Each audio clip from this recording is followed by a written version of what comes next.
Okay, so today we'll be talking about Chapter 27, Section 1. It's called Postwar America. We'll be talking about the Truman and Eisenhower administrations. Truman, Democrat, Eisenhower, Republican, and we'll get to some of those differences and what that meant in the 1950s. But we'll also talk about how both leaders worked to make the nation, in terms of social, economic, and political adjustments to the country following the Second World War.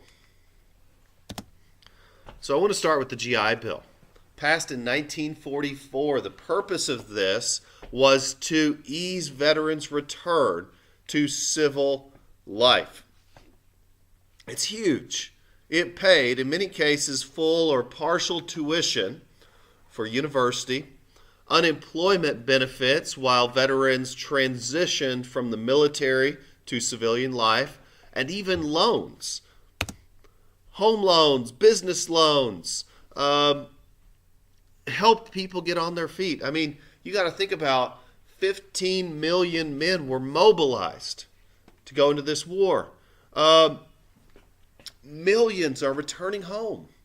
And what are they going to do? You know, one of the problems of the First World War was that these millions of people returning home were either putting others out of work or found themselves unemployed like the bonus army. And we have the opposite problem in the Second World War.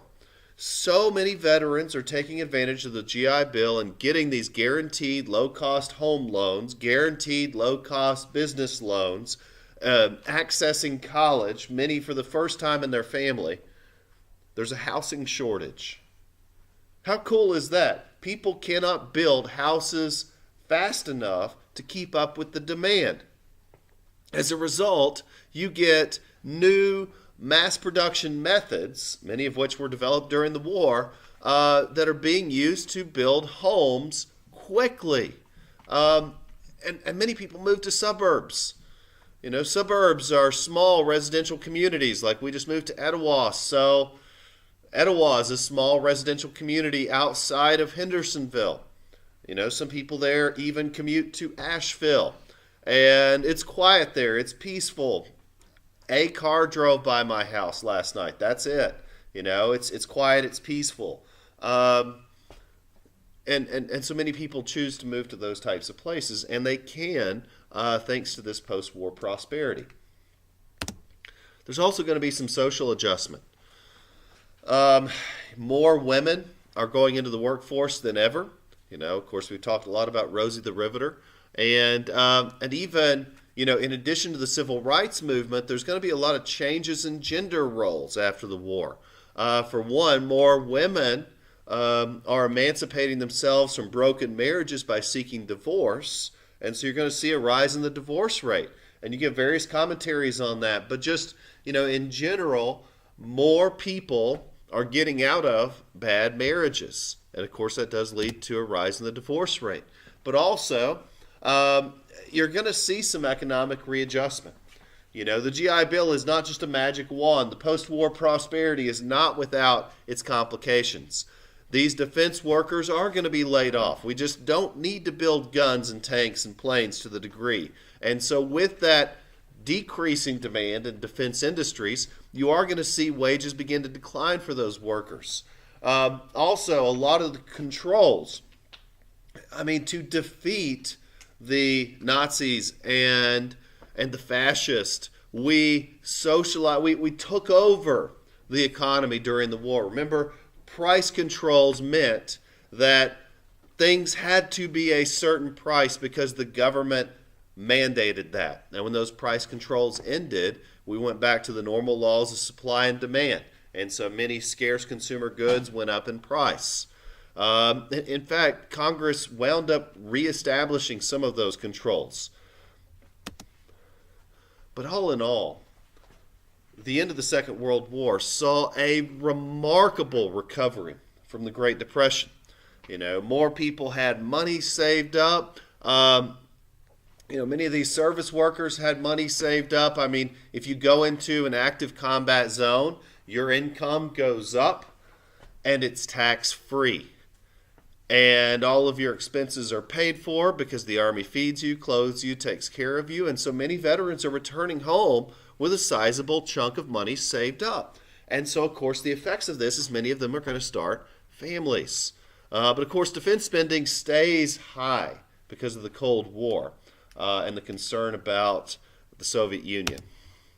So, the first president to oversee America's transition from war to peace was President Harry Truman. It was he who had to decide about the atomic bomb. It's he who's going to have to decide about the Korean War. And he's going to assume this responsibility of making these difficult decisions. A few things he had to deal with. First off, the post-war inflation. Remember, with the end of price controls, that means scarce goods are going to go up in price, coupled with lower wages, because we don't have 15 million servicemen. We don't have 10 million defense workers anymore. And so there's going to be layoffs. There's going to be economic adjustment. And so, how did Truman deal with that? Well, in some cases by, for example, with mines, with the production of minerals, the government took over many of those mines, those coal mines, those steel mines, those plants, the means of production. In many cases, the government did take those over.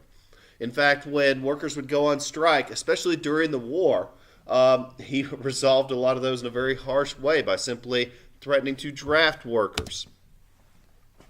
But now, Truman did not enjoy the same level of popularity that Roosevelt had. In fact, during his first term, he lost control of the Senate and the House. And as a result, you kind of wind up with the situation that Obama had from 2011 forward, where the legislative body and the executive body did not get along, so it became difficult to get anything done. In fact, Congress passed the Taft-Hartley Act, which overturned many rights of union workers. Now, Truman was very unique in a lot of ways. And I think while Roosevelt, and really even dating back to Teddy Roosevelt, many of these progressive-minded presidents wanted to do something about civil rights. But here, for the first time, Truman had this opportunity, where there was social pressure in support of the civil rights movement. You had 1 million African Americans fight and returning and demanding equal rights as citizens. And while Congress was still very, old-fashioned in the fact that they did not want to recognize the cause of the civil rights movement, Truman was in a unique position. As a wartime president, wartime presidents are extremely powerful. And so he issued executive orders, for example, integrating the armed forces by decree, ending discrimination in government hiring of war-related industries by executive order. These are two huge steps. And it's actually going to begin to identify the Democratic Party with the civil rights movement.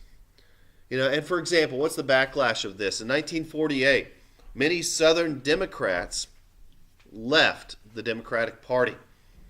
So many Southern Democrats. Remember, that's the base.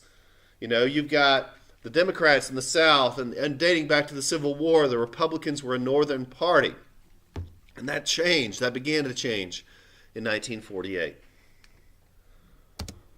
Now, in running for election in 1948, it was actually a rather close election. Republican Thomas Dewey was slated to win this. And while it was a close political defeat, the Democrats were able to regain control of Congress, though they did lose many southern states. I'm going to guess and say that Mississippi left the Democratic Party. I'm going to guess and say Alabama left the Democratic Party for reasons you can guess. Now, you have to also remember that Truman was FDR's vice president. And so he wanted to create a plan, an ambitious economic recovery plan, a lot like the New Deal. He called it the Fair Deal. He's going to raise the minimum wage. He's going to create more infrastructure projects and provide low-income housing. And then the Korean War happened. And then the Cold War and the growing threat of communism.